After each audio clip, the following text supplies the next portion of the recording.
అన్ని రకాల చర్మ సమస్యలకు శాశ్వత పరిష్కారం ఈ శ్రీత 9281458181. అంటే ఎంత పవిత్రమైందని భావిస్తున్నాం మేము. మా చేతిలో నా కారులో మేనిఫెస్టో ఉంటుంది, నా ఆఫీసులో మేనిఫెస్టో ఉంటుంది, నా బ్యాగ్లో మేనిఫెస్టో ఉంటుంది, జగన్ గారు ఆఫీసులో మేనిఫెస్టో ఫ్రేమ్ కట్టి ఉంటుంది.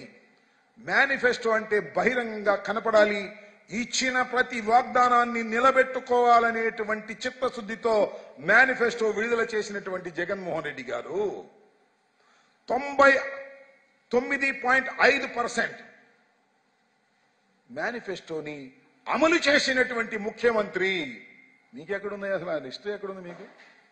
మీ మేనిఫెస్టో కోసం ఎవడు ఎదురు చూడట్ల. మీ మేనిఫెస్టో ఈక్వల్ టు తెల్ల కాగితం.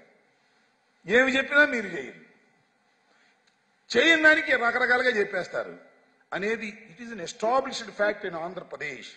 కాబట్టి జగన్మోహన్ రెడ్డి గారు మేనిఫెస్టోలో ఏముంటుందా, ఆయన గెలిస్తే ఇవి వస్తాయని ప్రజలు ఎదురు చూస్తున్నట్టుగా నాకు అర్థమవుతా ఉంది.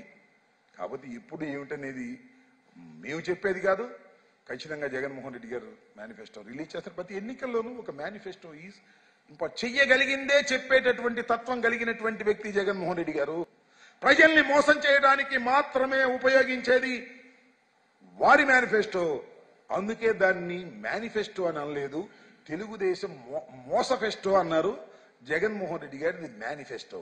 ఇచ్చాడా నెరవేరుస్తాడు అనేటువంటి ఉద్దేశం ప్రజల్లో ఉన్నటువంటి అంశమని ఈ సందర్భంగా నేను మనవి చేస్తూ, మేనిఫెస్టోకి విలువ లేకుండా భారతదేశ రాజకీయాల్లో మేనిఫెస్టో విలువ తీసినటువంటి నీచ రాజకీయవేత్త నారా చంద్రబాబు నాయుడు గారని మరొక్కసారి ఈ సందర్భంగా చెప్పదలుచుకున్నాం.